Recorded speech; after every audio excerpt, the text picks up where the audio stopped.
right, Hannah. So the red light's on. We have to make some record magic here. So hopefully you're ready to go with it. And I have one question for you to start. What did you have for breakfast this morning? Oh, I had something really boring. It was like, it sounds even worse than it is. Basically just cornflakes, but they're called, it's like our own brand, like fortified flakes. So gotta get that fiber. Okay. All right. And nothing, no, just some milk in that, some regular milk? Yeah, just milk and then coffee. Yeah. Okay. All right. Is that a normal breakfast? Is that like I have that same thing every day? I kind of mix it up quite a lot, actually. So I'm just going through a flakes phase. But before that, it was Marmite on toast, which is very British. But that was my like flavor of the week. Who cool. knows what will happen next week? Oh man, we love these episodes once a week just to kind of keep up on your breakfast routine. But well, instead of that, why don't we actually talk about why we're chatting today? We're going to talk about your very successful Indiegogo campaign. Why don't you tell my listeners, one, who you are and what you're raising money for over on Indiegogo right now? Yeah, super. So I'm Hannah and I'm from QuenchC, which is one product part of the Hydro Wind Energy Limited company. And Hydro Wind Energy is a company that works on both small scale and large scale green solutions to fight the water crisis. And specifically, QuenchC is a handheld desalination device that requires only manual power to turn seawater into fresh water. And that's what we're fundraising for on Indiegogo. Now, I'll be frank. When I first saw this idea, it's one of those things where I was like, "Yeah, there's just no way. What's going on here?"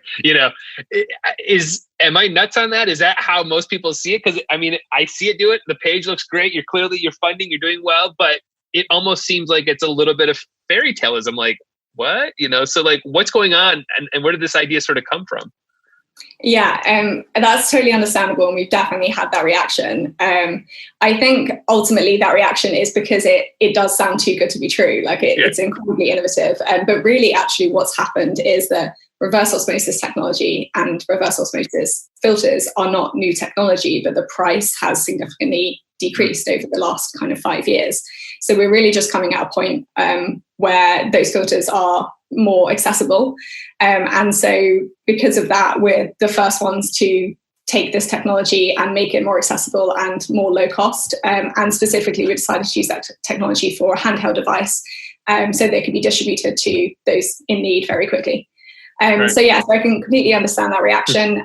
But in terms of how it's actually come to this point, it's been quite kind of methodical in terms of how the industry has changed. Yeah. So I guess because it sounds like it's a bigger company, right? So where does this handheld product sort of fit into the whole big picture of what the company does? Sure. So this is our first consumer product. We're a Techstars-backed company. So the company's been actually based in Dubai for the last few months working on the Techstars accelerator. And there's definitely like bigger visions for larger scale solutions. But in terms of where this particularly fits, this is our first opportunity to bring something that we feel is the most effective way to use our time to fight the world's water crisis. Because while their big solutions already exist, like big desalination plants already exist, only a handheld device can really be distributed quickly at low cost and actually give anyone that is in need of water immediate access and immediate ownership over that production. So, I mean, it feels like this is just it's a huge idea, right? So, just in general. So how does the design of this sort of start to come together in terms of, costs have come down and, what's kind of happening behind the scenes to get it to a point where I'm looking at it on an Indiegogo page? It seems like there's a lot of steps in there. Yeah, definitely. So I'm not on the product development team, so I can't talk about all the kind of granular challenges that they've gone through. But where we're at now is that we've gone through several phases of prototypes to the point where we're at the final technological prototype. And the next step is basically repackaging it. So the actual technology works, and you'll see that on our page as well. We have a testing video and a taste test video, which shows the technology. And this next step now is making it more aesthetic. Basically, at the moment, there's lots of wires and it looks very lab-based, which it is. And the next step is the more kind of form industrial design aspects of the work. Right. So I guess real quick, where do you fit in the company? Is it all marketing, or since you're not in the design, where do you fit in? What is your main focus? Sure. So my background is actually in mechanical engineering. So everyone in the team does have an idea of the technology, and I think that was really important to the founder, Lee. But my particular role at the moment is I'm focusing on fundraising. So both the equity raising and Indiegogo raising I'm project managing that work. Gotcha. So then so my question, I wanted to make sure I was asking a question to the right person is, I find that ideas like this, they can get so big in the reward-based crowdfunding space, right? So it's like, everybody can have one of these things. It's going to save the world, right? We're going to save water shortage. How do you navigate that sort of narrative, not having that big of a narrative, but having a narrative of like, this is an actual real solution that, we want to bring to the market. We know it could be big, but our focus is, right here, right now. Does that make sense? Yeah, completely. It's a really good question. And actually, to be honest, something that we've had to learn and adapt from, because we did, and as you kind of said, it is something that is revolutionary. And when you hear that something that small can turn seawater into freshwater, it's like, wow. But actually having the constant narrative of this is revolutionary, this is innovative, this is changing the world, I think that there's like fatigue associated with that. And that's something we did notice quite quickly. So that's been a journey that we've been on in terms of refining that tone of voice, refining the copy that we do with the ads, to a point now where our main focus is more kind of natural engagement and a real focus on some of the work that we've been doing with our community. So asking them how we think we should sell the product and talking closer to our backers.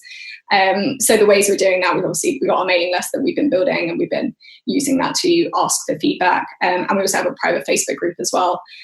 So yeah, it's a really good question, and something that we've been working on is definitely continuing to evolve how we manage that narrative around the product. Yeah, sure. And a product like this, how do you? So it seems like to me, and again, this is me looking from afar. So if I'm off base, I'm off base, but I'm just looking at it. It feels like it's a product that potentially, even though it's a B2C right now, still has a little bit of a B2B. Like I could imagine it on like, a ship, right? Or like, you're in a scenario where like you need water, right? You're in a bad situation, right? And thank God I have this thing. So does that make it hard for like the average consumer, a guy like me? I don't know. I live in Michigan. Yeah, I've got water, but the water's never above my face. I don't know. I'm just sitting in a little pool, right? Like I'm not in this world, right? So like, how do you sort of navigate who this customer is, or this customer persona as to where you are right now? Yeah, sure. And again, this was something we experimented with. So we had an idea of who we thought we were appealing to. The main group was survivalist, which is so huge in the US. Like coming from the UK, did not get it, but it's such a big like survivalist preppers. There's just a huge community of people that really really value emergency products. And so we thought that would fit. Also, sailors, that's a huge thing. If you can be at sea and not have to bring water, that's significant. So yeah, we had an idea, and then when we started running ads, doing some outreach, doing some work, that gradually kind of got refined. What we're really clear on saying, it is an emergency device. It's not something that you should rely on, because it's manual effort. It's a lot of work. You don't want to be producing all your water for the rest of your sailing trip, for example, using just the device. And through advertising it as an emergency device, I think that naturally honed the audience, because those that recognize what emergencies they could be used for recognize that, I think, within their lifestyle. So again, it was an experimental process at the beginning, and I think now we found it's most appropriate for those who live near the sea, are regularly going on kayaking trips, sailing trips, and have been in those sticky situations before. And on the kind of donation humanitarian side, anyone that kind of has an experience of either living in a country which struggles with access to clean water, or works within that industry as well, we found a lot of people interested from that side. So let's talk a little bit about, because I hear this quite a bit, where a lot of my campaigns want to have that humanitarian effort. How do you walk that fine line between not being too much of that, or having your focus be too much on that, as opposed to the product? And because I see a lot of scenarios where I'm like, it's not, if I'm going on Indiegogo or Kickstarter, I want to buy the thing, like I want the thing. So like, how did you guys decide on how to navigate between those two worlds? Yeah, sure. So that's totally fair. And I think maybe a problem actually at the moment is that you see a lot of companies kind of greenwashing. I know greenwashing is a term specifically for climate change, but washing their product with some kind of social purpose to kind of fit with that within that group. We were aware of not doing that. In terms of finding that line, we did market this as a consumer product, so none of our ads were running and talking about the humanitarian aspect. We made that a big part of our communication with our community and on our website, but our ads were like, if you want to buy this thing, come buy this thing. And then when you landed on the page, there's more messaging around that. So it really was a case of, we're working with NGOs. It's a big part of what we're doing as a company. But for the actual Indiegogo campaign, we were focusing on people wanting to buy the product because they thought it was a great product, not because they wanted to donate to a charity. That wasn't that wasn't the purpose of the campaign. Sure. Yeah. It's something that I think you guys did a really good job of navigating it, because it's there, but it's not your main focus. I think you guys did a really good job at it. So where in this whole process does crowdfunding actually start to kind of fit into the equation of like, hey, we should go on Indiegogo and launch this? Yeah, well, I think as obviously you all know, crowdfunding has really evolved from really being a way to kind of democratize access to funding and encourage early adopters to now really quite a very advanced and sophisticated product launch platform. I think we fit somewhere along that timeline. So we have a prototype that isn't the version that's going to be in backers' hands. It's going to be a much slicker, more aesthetic version. And so we wanted to launch the product. We felt like it was really good timing, especially having just come off the Techstars Accelerator. And also in the middle of this coronavirus crisis where access to clean water is so vital, it felt like a really good kind of solution now to onboard people and get people interested in talking about it, and then use those funding to complete production. So it was the case that, we had the equity funding to move forward with this, but we just really wanted to involve people earlier. We feel like a big part of our mission is involving people that are passionate about fighting the water crisis. And it feels like the people that are on Indiegogo and on Kickstarter are the kind of people that want to be involved in that and be part of that early conversation. So that's why we decided to do it. That's cool. And you mentioned something in there that I think is a challenge or a struggle point for a lot of creators. Maybe you can talk about this. Is, you mentioned like, well, the final version is going to be more slick. It's going to have this, it's going to be smaller or whatever, whatever all the little final designs get to happen. How did you know that you at least had something that will represent what it's going to do in your photos, your videos, all of your content, social media, all that stuff? How did you know that you at least were at a point where like, I feel comfortable putting this out, even though the final one may be tweaked a little bit? I think that's tough for a lot of people to not be like, oh, we have the perfect version. Now we can do it, right? Like it may never be the perfect version.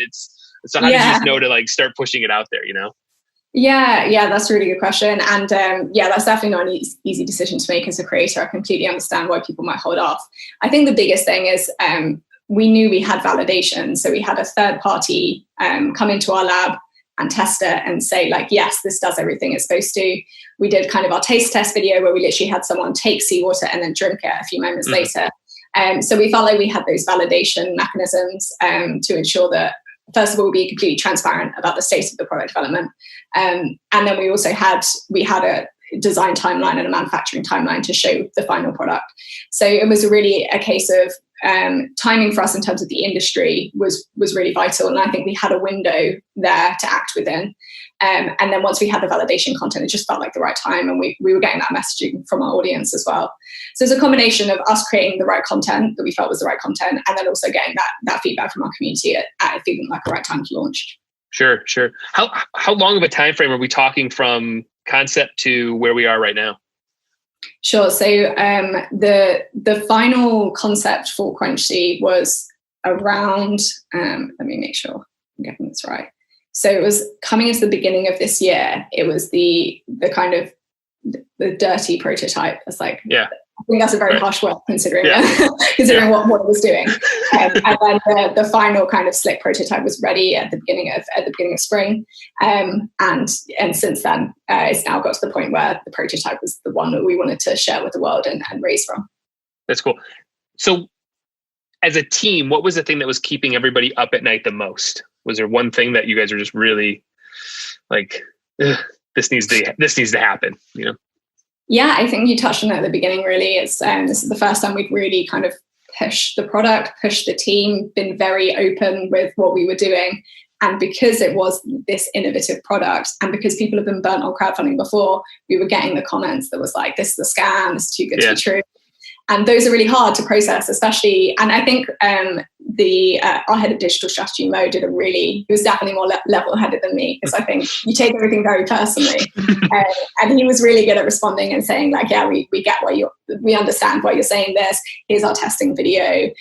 Feel free to ask any questions. So I think, like Mo definitely managed that really well. But I think that was the thing. I think this is the first time, and I think anyone who has any experience of running a business or really advertising themselves or pushing something that they're passionate about, there's that level of vulnerability. And I think that was something that was hard for all of us to manage the first time. But I think it was managed really well by the team, and I definitely can't take personal credit for that because I was brewing. Yeah, that's great. Yeah. Well, I mean, you mentioned it. I think it's you mentioned vulnerability. I think it's the biggest trait that all project creators need to have, because you're going into a space where your idea may be wrong or may be validated. It may be, you may have to be open to listen to the critiquing of it. That's challenging for a lot of people who are like, this is my baby. This is my thing, So, it's good to hear that you guys as a team went into that knowing, there's going to be a lot of, it's a weird ride, it's a whole different animal, and the community is so strong. You may be walking away with absolutely amazing ideas that change your company in a good way, and it's good to be open for that, Yeah, definitely. And actually one thing, so it'll be officially announced, but we are planning on extending the campaign, as I've kind of mentioned in our kind of prior chat. And the reason for that is because we basically want to supply everyone with filters. And we've done this because everyone has been saying, can we get a filter with this? Where can we buy filters? And we were like, hey, we understand this is a big thing that the community want. And understandably, you want to have that backup filter. And we don't want to make that user journey for getting the filter difficult. And that has come purely from listening to our feedback and listening to what people want. And I don't think you ever really get that relationship with consumers on like an e-commerce site that you do like do with crowdfunding. Yeah, 100%. Well, let's flip over. I mean, we've danced all around the Indiegogo. We haven't actually talked about the actual numbers. So while we're talking right now, it says 6 days, but you mentioned you're going to extend. But over 1,800 backers, $167,000 as of right now. It's still obviously growing. But the number that sticks out to me is actually that backer number, the over 1,800 people. I think that is a huge testament. So, what were you guys looking for after you determined that Indiegogo was going to be a part of this? What told you that you guys were ready to launch? Did you have a lot of email addresses, good social media? Like, how did you know that we're ready to hit the launch button? So it was really our mailing list that kind of did it. So we had an idea of the kind of milestones we wanted to hit based on just talking to previous backers and understanding, having an idea of crowdfunding, talking to the Indiegogo team as well, that were really supportive. So we were hitting those kind of quantitative numbers. So we knew like that in theory we were ready. Yeah. And then we were just getting comments where people were like, where can I buy this? Where can I buy this? How much is it? And it just felt like the longer that kind of pre-launch phase went on, the more people would kind of get turned away. So we wanted to make sure we were hitting this kind of tide where people had heard about it, had engaged with it, and then were ready to buy. And I think that is a balancing act, and is always difficult finding the right moment. But for us, that was the point where we felt like we were ready. Yeah. Has there been something that stood out as like, man, we were not expecting this, really big in Singapore or whatever it might be? Has there been something that just stood out that you're like, we just would have never thought this at all? I think the amount of PR that we've got has been amazing. We have been working with an agency who have been fantastic, but particularly the range of different responses. We got featured on what was it? It was something like Boomers Daily. So you like the term like millennials, boomer, like there's a blog, and they were raving about it and they loved it. And we've been on like a few German prints and French and just like all over Europe. And I think that's been really amazing to see. We've had a really range from, we're on like BBC World Service today to Boomers Daily and like these really niche water publications that are talking about a product and telling their backers about it, telling their readers about it. So I think that's been the biggest thing actually, with just how enthusiastic and the extent of print as well that we're keen to talk about it has been really amazing to see. Yeah, press is challenging a lot for crowdfunding, and I'll tell you, for us as an agency, we focus on it. It's a part of it, but unless your product has that, pretty much the thing I open up our conversation with, that sort of wow factor of like, I need to see this. I gotta deep it.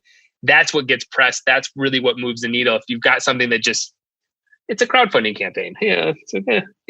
So you have that sort of element that really, I can see. I mean, I would definitely read those articles. I could see that being on a Mashable or a TechCrunch and going, what is this thing? Because it's got that factor. So I can see how press really jumped on this campaign. So let's talk a little bit about what has been like an overarching strategy. I know you had press, you said you're working with some help on this stuff, but just to kind of keep the energy up for an Indiegogo campaign, what have you been doing inside of it just to make sure that you're always driving enough traffic to get backers? Sure. And I'm sure you're kind of familiar with this term, but really we've really understood this crowdfunding is a marathon. And it's definitely about kind of keeping energy, not just within the campaign, kind of that metaphorical energy and momentum, but also just keeping energy levels within the team high. So I think a big thing is that naturally different members of the team have kind of taken over in communication. So we've had people kind of dip in and out of replying to comments, replying to emails, and managing that side. So we've kind of distributed that workload, I think, very effectively. And then in terms of actually the momentum of the campaign, I think we've been really, as you'll know, the Indiegogo dashboard gives you quite a lot of information about kind of conversion, what's working, where the pledges are coming from. And we've just been really kind of receptive to those things. And I think initially we weren't as reactive as we could have been, because there's always this concern, we've got 30 days, we don't want to take any risks and change anything and then it not work out. But actually coming towards the end, we were like, well, we've done what we wanted to now. Let's see what else works. Let's keep the learnings from this campaign going. Yeah. So in the last few days, we changed like the complete kind of aesthetic of the ads that we were using.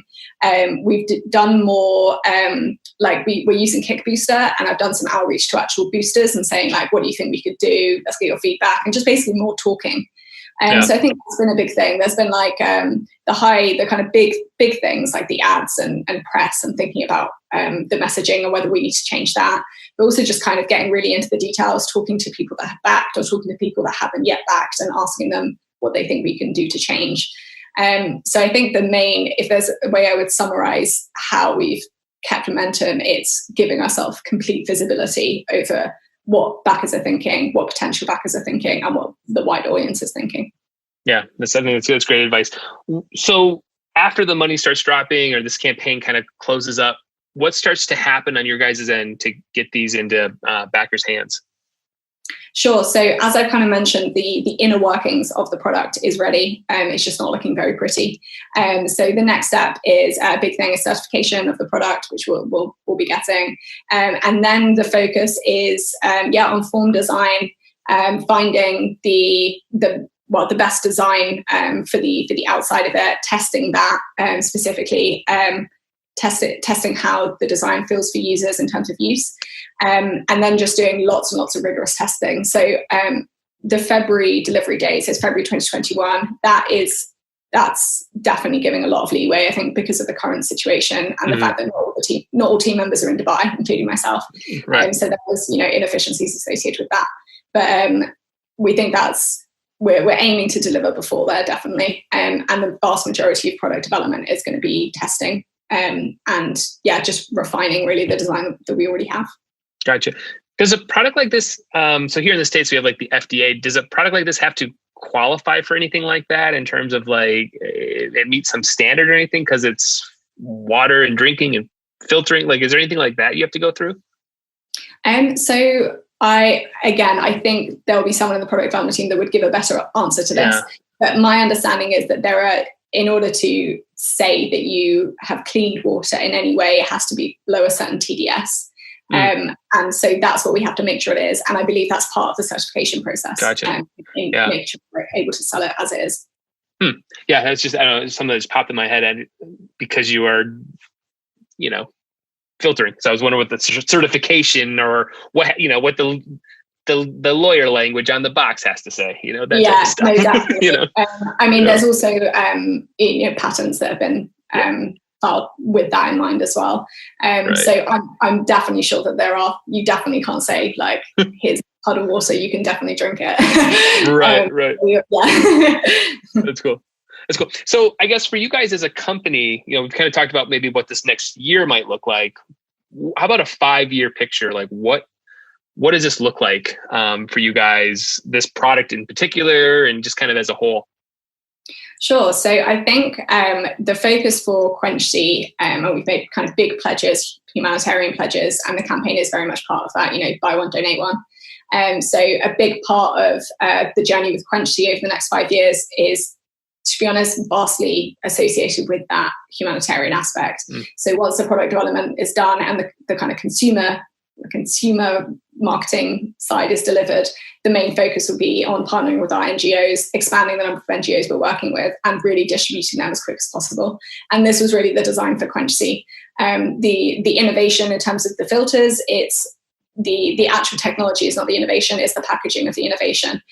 So having done this and created this device, which is going to be so important for the humanitarian crisis, then the focus shifts onto bigger, larger scale devices and further innovation within that technology. So on our website, quenchc.world, there are further links to the different kind of concepts and the other products that we're developing, which is probably the best place to kind of see that.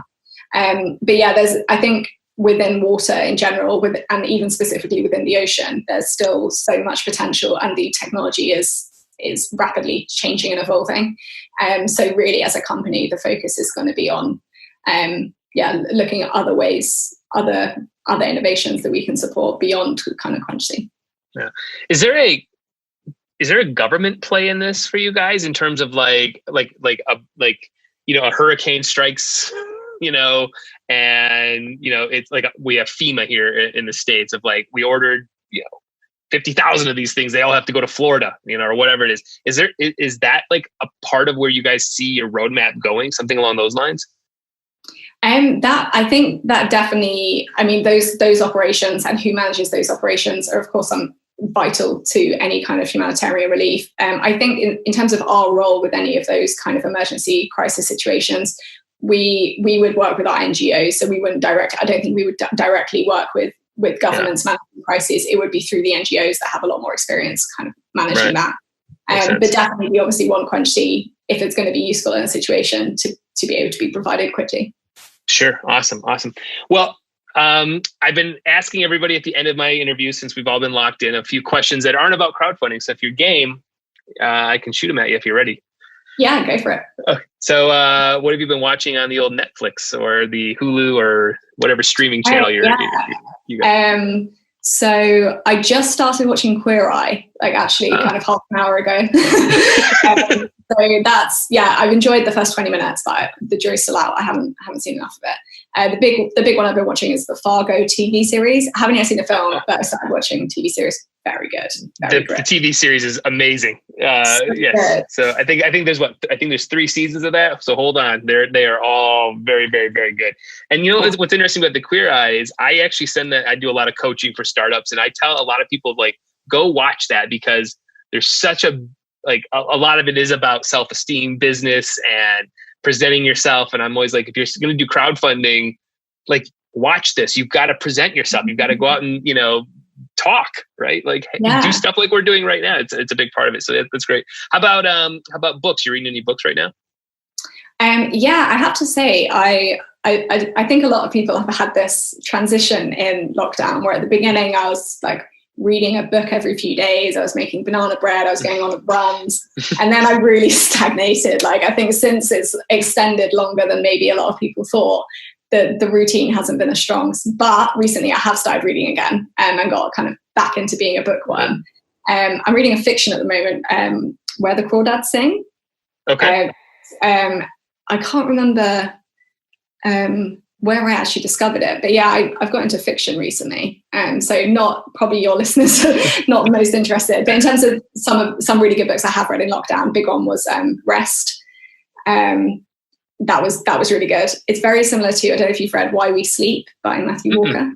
Oh, I just talked about that about I think 10 episodes ago. We had an alarm clock, all about sleep. And I think he talked about that same book that he read. So yeah, so I read that kind of a couple of years ago, and it really transformed the way I thought about sleep. And Rest is a similar one. It basically just talks about how important deep rest is for your for your well-being. So I read that, and that really, that was really good. So if anyone is looking for a non-fiction recommendation, I definitely recommend that. That's cool. That's cool. Now, I know you listen to my podcast every day. You're always listening to that. But is there any other podcasts that you might give some time to? I think my recommendations are probably ones that everyone listens to, like 99PI, absolutely love. This American Life, I really love. And finally, this might be very UK centric, but it's called The High Low. It's basically two best friends, and you can always tell that dynamic on a podcast when they're really good friends, because it's absolutely hilarious. And they just do similarly to what we've just done. They do book reviews and good TV programs that they've watched during the week, and that's a really good one to kind of get recommendations from. That's cool. All right, my last one is there any like resources in terms of blogs or a website you kind of go to consistently, just to either one, stay up on your industry, or stay up on marketing, or just to kind of, dive into like, oh, this is what people are doing. We've mentioned Facebook ads quite a bit. Is there anything that you're kind of always going to as a resource? I think, honestly, I tend to go to different resources depending what other people have recommended. I have this one newsletter that I really love. It's by Farnham Street, and the newsletter is called Brain Food, and it's really good. I think it's every 2 weeks they send a newsletter, and it has like a few quotes in it, quotes from the week to like summarize the week, a podcast recommendation, a few books recommendation, and articles recommendation, and it's always just like a really good curation of good content. So that's really good. I recommend that. That's cool. That's cool. So, you mentioned it before, the website, but where should we send people? Where do you want people to kind of dive into your world, even if it's outside the Indiegogo or the social media? Like, where do you want people to go to kind of learn what you guys are working on and stay up to speed on it? Sure. So definitely the website is the best place at the moment to have a full overview of what we're doing. So that's quenchseed.world. But we really, and as I've kind of spoken about, our community is a huge part of why we're doing what we're doing, but also how we're evolving what we're doing. So if you've kind of listened to this and you're interested in speaking to the team more and just engaging kind of more intimately with what we're doing, the private Facebook group is the best place. So if you just search Quench C, you'll see our Facebook page and our Facebook group, and come and join and say hi. Awesome. Well, Hannah, I appreciate you taking time out of your day. It's Friday. Your day's winding down here. It's amazing. Just one of those campaigns that I'm just like, I was giddy about having this conversation because I knew it was going to be a good one. So I encourage everybody to go check it out. Go over to Indiegogo. I have everything in the show notes here. So make sure you go check out, say hi, become a backer, support what they're working on, because it was a really, really amazing campaign. And I wish you guys a lot of luck in the future. It's great what you guys are working on. Oh, thank you so much. Thank you for having me. Awesome. Thanks so much.